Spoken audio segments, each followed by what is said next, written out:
The work that Miss Washington and I put together with Mr. Sanders here was quite exceptional. It's rare that you see such beauty articulated the way that Bill has articulated in many of these photographs. And I'm sure some of you who either take this class or are familiar with photography know that the work that Bill has done for this Belle Isle study, this is not it. It's, how many? 4,000? 4,000, a little bit more than 4,000 now. But 4, over 4,000 frames. Wow. That's a lot of work. That's a lot of perspective. That's a lot of time. And that's a lot of execution of Bill's vision. And at this point, I'd like to, Bill, thank you for having the opportunity to work with you with this show. I love photography. Okay.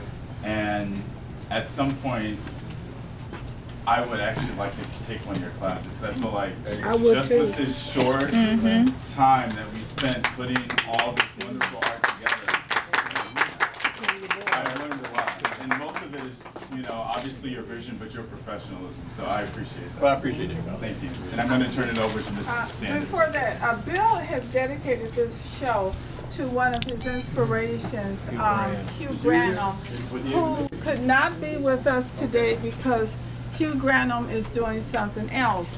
But we all want you to keep Hugh and Carolyn in your prayers. Hugh is a phenomenal photographer who worked at the Detroit Free Press for 32 years. He's from New York, and he is doing much better, and he is really the inspiration behind a lot of photographers, not just locally, but nationally. If there's anybody who's ever been in art in Detroit, Hugh Granum has photos of them. I can tell you because I've seen them. I have Hugh's work upstairs, and Hugh is very passionate about this city, Savannah, and his people. And so Bill called Hugh to just tell Hugh what he thought of him. Okay, yeah, Hugh has been an inspiration all my life. But ever since he came in '79, for about 30 years, Wayne County Community College, along with Mike Sharp, he was teaching at Wayne County at that time. I was a student, believe it or not, and Hugh just got in from New York, and he was kind of being introduced around. And Jimmy Wilson, God bless his soul, he was like an inspiration and a mentor to all of us. He passed away, that a lot of you know. But Hugh goes back 30 years. So, what did you say? How long ago did you start on this? About 8 years now. But dealing with the work here that you see, this is the culmination of 2.5 years. It's been written as 1 year, but 2.5 years. I've been going to Belle Isle daily to treat Belle Isle as a study. And in treating it as a study, I shot it at every aspect. What you see here is just a small part of what ended up being part of the show. 4,000 images. I mean, it was tough to pick out these 35. Each one of these pieces is represented by maybe 30, 40 more extra pieces or images or perspectives that I decided that this was the best of this particular scene. So as a photographer, you're shooting this scene this way, that way, you're going from this way and that way and that way and this way, and then you look at it and you decide which one is the best perspective that you want to portray. So it was an endeavor that I took, that I enjoyed, and as you can see, it turned out to be a pretty good representation of what Belle Isle is. Most of you in here probably went to Belle Isle, you took a picture, but what did you do? You did this, and you got away with your camera, and you took I decided that that's okay, because you know that's what it's all about. A nice background, nice screen. But I took all the people out of them. I said, this, as a lady, this lady deserved her own presence. So in that, I didn't want no people in it except for the jogger. Yeah. The jogger is a man way down, way perspective. I got him in the picture, and one other person. That was it. I wanted Belle Isle to be seen in his own glory. So in doing it that way, I did a little research to find out that nobody had done it the way that an artist would do it. Now, even though I've done it in the way that an artist is doing it, it still would be historical. But I didn't want nothing but the essence of Belle Isle to be shown. So as a result of that, you got this body of work. So after having said that, then I'm gonna open it up to questions. And if you ain't got no questions, then you know, I'll just come out here. But anybody?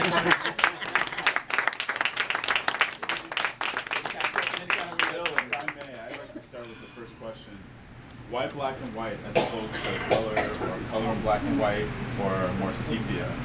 Good question. I got several people that ask me that all throughout the evening. And this relates to the ladies again. All right, now, when you put your makeup on, you got your lipstick and all that stuff, it's kind of you enhancing your beauty, right? Right. I didn't want to enhance this beauty. I want this beauty to stand for itself. So I didn't put no makeup on it. Put makeup on it would have been shooting in color. All right, so I decided, take the makeup off, let this lady be seen in her glory. Right. Just like she is, and you'll see how beautiful she is. So most ladies don't need makeup, they don't realize it. We have to tell them that they don't need it, but a lot of ladies got to paint themselves. They don't need it, you're already beautiful. Belle Isle is already beautiful without it being in color. Secondly, when you shoot it in black and white, it forces you to interact more. Color, we see everything in color. It's easy and natural to see it in color because that's what we are. We see it that way. But when you see it in black and white, then you got to add the color, which makes and forces you to interact. You gotta see the green in this and color the brick. You got it in the blue of the sky. It forces your mind to interact on a different level when it's in black and white. And on top of that, photography came from black and white. I'm paying homage to the history of photography. It started in black and white. We got a more, I guess, connectedness. Well, I say we artists got more of a connectedness with photography when you take it back to the black and white. So that's a good question. Several people ask me that. You know, why black and white? But that's the reason. I didn't want anything but you, the person that's interacting, and the work to be connected in this. Who were you shooting with? Who was I shooting with? What type of camera? Oh, Nikon, but I didn't want to get into the process too much. But Nikon, Nikon, or I could have been shooting with a Canon. I could have been shooting with a point and shoot. Okay. It's the fact that I shot so much of it, it just forced the essence to come out. Whenever you're doing a study on anything, you got to shoot a lot of it. Painters do the same thing. They'll take a study of something, and they'll do it, and they'll do it, and they'll do it, and then it starts evolving. When you do it, the more you do it, the more it evolves. So, a Nikon. I'm a Nikon shooter. Anytime. How many trips did you make to our beautiful island? How many hours did you spend during those trips to our island? You can break it down into hours, but it was 2.5 years, every day, 365 days. And then, yeah, every day. I'm serious. I would make a ritual out of it. You know, you get up, you brush your teeth, eat, I would drive out to Belle Isle. Even if I didn't take a picture, I would still drive out to Belle Isle every day. It was part of an experiment. Remember now, as a teacher, I'm giving students projects all the time. So I gave myself a project. And that project that I could not break the cycle or the circle. If I didn't go out on a particular day, I was gonna have bad luck. You know, I had to make something like that. I went every day, and that's I went today before I came down here. I did. It's easy, right down the street. So I got the freeway, I drove right past here, went right on down to Belle Isle, drove around the island, and came here and parked right there. Wow. I mean, you have to seriously involve yourself in something if you're going to really dedicate yourself to it. And I will continue. It's hard to break a habit, so I'll probably be shooting Belle Isle as it trails off to my next project. I might still be shooting for another year or two. I don't know when it's going to end, but I'm still shooting. And my images are still racking up. And I got a lot more images that I could show. And I will show over time. And probably it'll culminate in a book. So y'all getting it first. That was my next question. I probably will be doing a book, so I'm looking for a good ghostwriter. I see a hand job up back there, but that's the next one. That was a ghost. A calendar? That was a ghost? That was a ghost? All right. A calendar. I had to deal with my Dita, Shirley Washington here.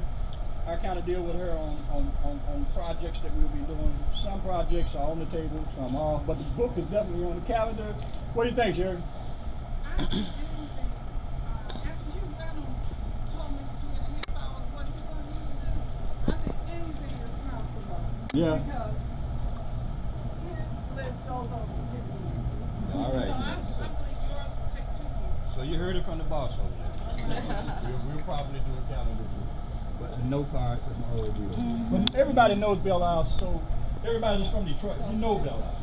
So I want to represent Belle Isle in a made in Detroit or connected to Detroit. I'm a part of that image of building Detroit back up. I want to be a part of that. Matter of fact, I was stupidly involved in a project about 8 years ago with a New York photographer. I won't mention his name. He needed a shooter that knew the city well and could drive him around the places that he needed to go. And I didn't think to ask him what the project was going to be about. But I chauffeured him around the places that was in ruin. He wanted all the downtrodden and the destruction of the city. And it was after I realized what he was doing, I made a contract with the guy, so I had to go ahead on and finish it. But I don't want that from coming inside to be going outside. I'm saying that I want to start showing the beauty of it. Yeah. As opposed